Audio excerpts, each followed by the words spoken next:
જય સ્વામિનારાયણ. તો આપણે જે 1 થી 3 ચેપ્ટર જોયા. પહેલું ચેપ્ટર કે સંબંધ અને વિધેય, બીજું ફર્સ્ટ ચેપ્ટર જે આપણું ગણ સિદ્ધાંત અને ગણ વિશે હતું, બીજું ચેપ્ટર સંબંધ અને વિધેય, અને ત્રીજું ચેપ્ટર ત્રિકોણમિતીય વિધેય એટલે કે sine theta, cos theta, tan theta, cot theta, sec theta અને કોસેક થીટા. હવે એમાં મિત્રો આપણે ખાસ કે ત્રિકોણમિતિના સૂત્રો, એ સૂત્રો આપણને અપ્લાય કરતા આવડે એટલું જ શીખવાનું છે. મેન ચેપ્ટરનો સારાંશ છે. ઓકે, હવે કદાચ આપણે જે મોસ્ટ એક્ઝામ્પલ્સ ઘણી ચૂક્યા છે. હવે કોઈ પણ એક્ઝામ્પલ્સ જો બાકી હોય તો મિત્રો મને તમારે જે આપણું ગ્રુપ બનાવેલું છે મેથેમેટિક્સનું, તો એમાં તમે મને મોકલી શકો, ડાયરેક્ટ પણ ફોન કરી શકો છો. ઓકે, કોઈ કે આપણે જેટલું મેથેમેટિક્સ બને ને એટલું ક્લિયર કરવાનું છે. મેથ્સ એકચ્યુઅલી જોવા જઈએ તો બહુ જ સહેલો સબ્જેક્ટ છે મિત્રો. ખાલી જનરલી સૂત્રો યાદ રાખવાને થોડી ટેકનિક, બસ તમને સૂત્ર અપ્લાય કરતા આવડી જશે ને તો બધું જ આવડી જશે.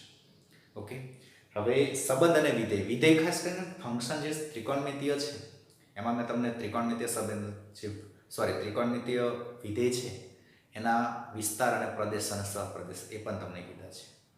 બરાબર છે. હવે આપણે જે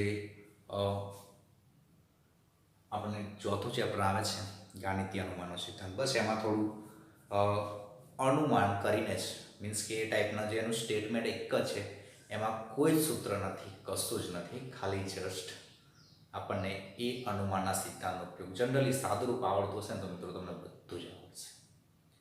બરાબર છે. ખાલી એક સ્ટેટમેન્ટ મેં તમને લખાવું છું. આ બહુ લેક્ચર લાંબો નથી, આપણે જસ્ટ સામાન્ય છે. એમાં એક સ્ટેટમેન્ટ આવડી જશે ને બહુ છે, પરંતુ એમાં થોડું એડજસ્ટમેન્ટ આવડવું જોઈએ મેથેમેટિક્સમાં. ખાસ કરીને કોઈ બી આપણે એડજસ્ટ કરીએ ત્યારે થોડું જનરલી આપણે જ્યારે તમે કોઈ બી વસ્તુ હોય, હું તમને એવું કહું, ઓનલી કે છે તો એની જગ્યાએ તમે શું લખી શકતા હોવા જોઈએ કે એમાં 1 એડ કરીએ ને 1 બાદ પણ કરી શકીએ, અથવા કે -1 +1. પણ આવું ક્યારેક આપણે એડજસ્ટ કરવાનું છે.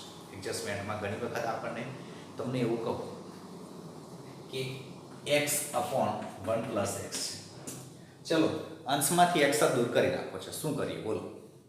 અંશમાં x દેખાવો ન જોઈએ, શું કરી શકાય? કોઈ યુ હેવ એની આઈડિયા?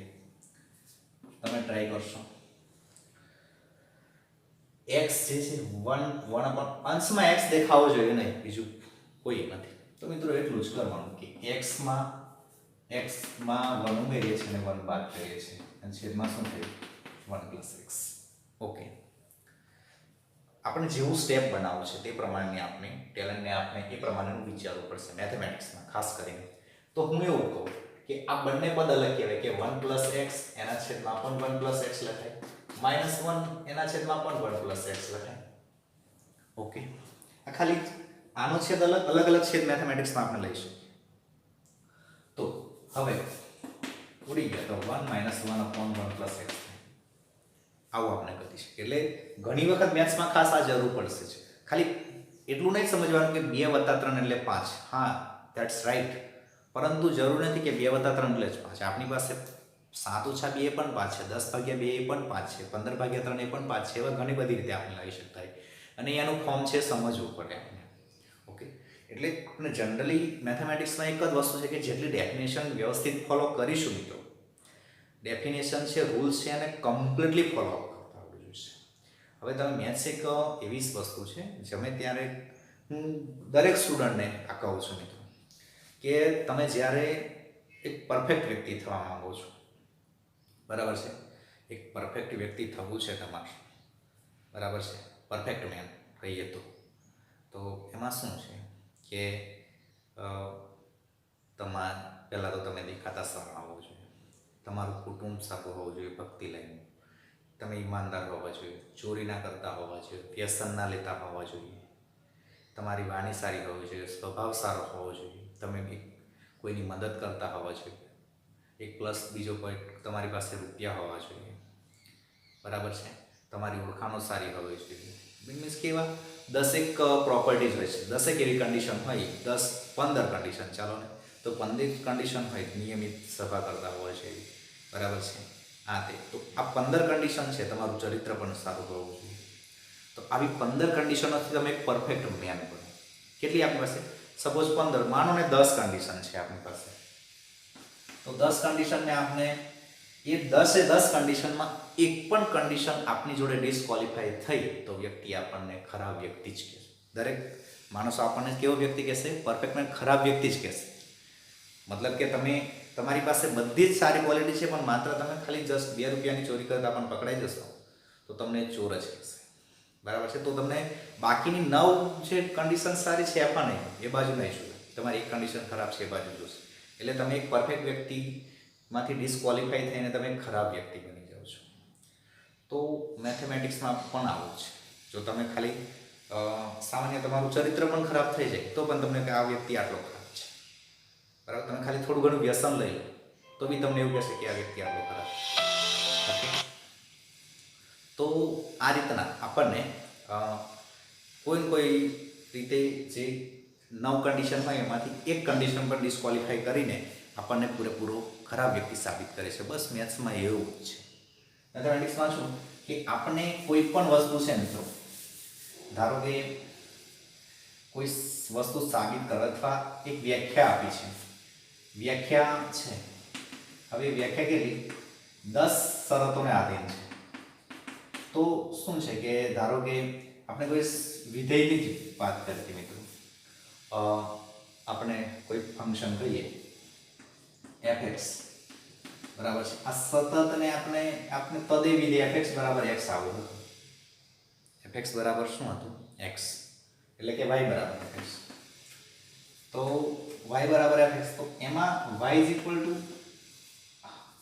હવે fx બરાબર અહીંયા ખાલી x પ્લસ 0.00001 હશે તો પણ એ તદે વિધેય નહીં. આટલી સામાન્ય બાબતને લીધે મતલબમાં જે વસ્તુ આપણને એવું કહેવાય કે 10 શરતોનું પાલન થાય, આપણને કોઈ કહી દઈએ કે ચલો આ તદે વિધેય છે, અથવા તો કોઈ પણ વિધેય આપણને ચિહ્ન વિધેય પણ મેં તમને મિત્રો કીધું. ચિહ્ન વિધેય શું છે? તો ચિહ્ન વિધેયમાં તમને યાદ હોય તો fx બરાબર આવું છે કે એના જવાબ ખાલી 1 0 ને માઈનસ કે x ગ્રેટર ધેન 0 હોય તો એનો જવાબ 1 લેવાનો, x ઇઝ ઇક્વલ ટુ 0 હોય તો એનો જવાબ, અને x લેસ ધેન 0 હોય તો એનો જવાબ. બરાબર છે? આમાંથી એના 3 જવાબો આવવા જોઈએ, 1 0 અને માઈનસ, અને 3 જ જવાબ પાછા કન્ડિશનલ લઈને આવે છે. આમાંથી એક પણ કન્ડિશન મીન્સ કે ડિસઅપ્રૂવ થાય, ડિસ્ક્વોલિફાઈ થાય તો મીન્સ કે ચિહ્ન વિધેય કહેવાતું નથી. એટલે એમાં એવું કે આપણી 10 શરતોમાંથી આપણને કોઈક વસ્તુ ફિક્સ કે આને રોલનું પ્રમેય આવશે, પાયથાગોરસનું પ્રમેય છે. પાયથાગોરસના પ્રમેયમાં શું છે કે આ શરત પેલી થવી જોઈએ, કેટલી તો a² + b² = c². આ કર્ણનો વર્ગ અને આ બે બાજુનો વર્ગ. બરાબર છે? કદાચ એટલું એમાંથી કોઈ એકનું મૂલ્ય પણ આ ના સેટ થાય, એટલે 3 માંથી એક પણ એક પ્રમાણનું વેલ્યુ મળશે તો પાયથાગોરસનું પ્રમેયનું પાલન કરતું નથી. એટલે મેથ્સમાં એ પ્રમાણેનું છે. ઓકે, તો હવે ગાણિતીય અનુમાનનો સિદ્ધાંત છે એ થોડો સમજી લઈએ. યાદ શું રાખવાનું હશે એ એક્ઝામ્પલ્સ પણ આપણે વ્યવસ્થિત ગણીશું કે સમજો. ચેપ્ટર આપણું કયું છે? 5 ગાણિતીય અનુમાનનો સિદ્ધાંત. આ ચેપ્ટર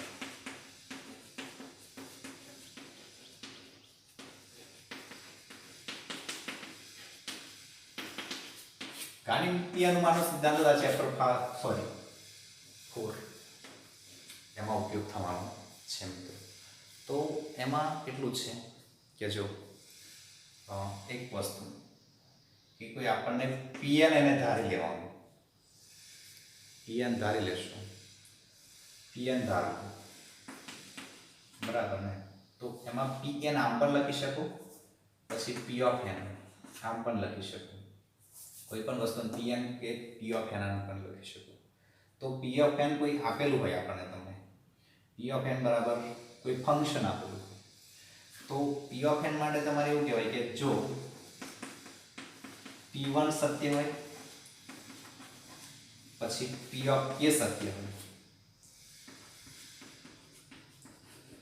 હોય તો ધ્યાન રાખજો p ઓફ n માટે અહીંયા n ઇઝ ઇક્વલ ટુ શું લેશું? 1 લેશું, એટલે p ઓફ 1 થઈ જશે. અને p n is equal to અહીંયા શું લેશું?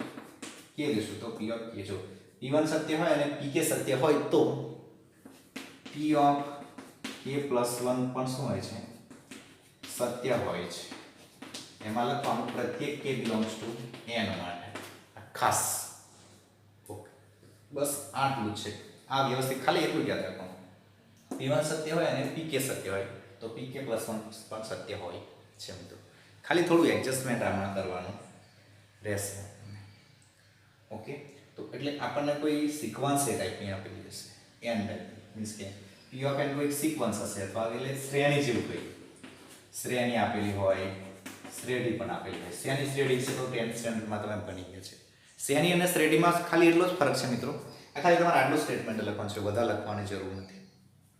જો શ્રેણી વિશે જોઈએ તો તમને કહી દઉં કે a1 a2 a3 up to n શું હતું? an એ તમારી શ્રેણી હતી. એને અંગ્રેજીમાં સિક્વન્સ કહીએ છીએ.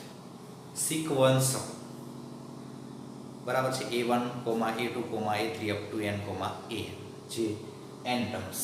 ઓકે, તો એને જો આપણે એડિશનમાં ફેરવી દેવાનું તો શું હોય? તો આ બની ગઈ એ શ્રેણી બની ગઈ. આ શ્રેણી બનીને આ શું બને છે? શ્રેણી. એટલે pn તરીકે કોઈ શ્રેણી અથવા કોઈ સ્ટેપ હશે, કોઈ પણ પદ હશે. એક્ઝામ્પલમાં તમને બહુ જ ક્લિયર થઈ જશે. ખાલી યાદ એટલું રાખવાનું, p1 સત્ય ચકાસી લેવાનું, pk સત્ય ચકાસી લેવાનું. એ તો ધારી લેવાનું હશે. p1 આપણે ચેક કરવાનું હશે તો pk + 1 પણ સત્ય હશે પ્રત્યેક k બિલોંગ્સ ટુ n માટે. પ્રત્યેક k બિલોંગ્સ ટુ n એટલે પ્રાકૃતિક સંખ્યા. એટલે આ n શું સૂચવે છે? પદનો ક્રમાંક સૂચવે છે. પદ કોઈ દિવસ ઋણ ના, સોરી, પદ ઋણ હોય, પદનો ક્રમાંક કોઈ દિવસ ઋણ ના હોય. ઓકે, તો બસ આપણે આટલું એનું સ્ટેટમેન્ટ છે, ગાણિતીય અનુમાનનું સ્ટેટમેન્ટ. ઓકે, કે એકચ્યુઅલી ટેક્સ્ટ બુકમાં લખેલું છે આપણને, પણ જનરલી આટલું જ યાદ રાખવાનું છે. ઓકે, તો આપણે હવે એના જે એક્ઝામ્પલ છે એની પણ એની સાથે વ્યવસ્થિત ચર્ચા કરીશું નેક્સ્ટ લેક્ચરમાં. ઓકે ફ્રેન્ડ્સ, મળીએ નેક્સ્ટ લેક્ચરમાં. જય શ્રી રામ.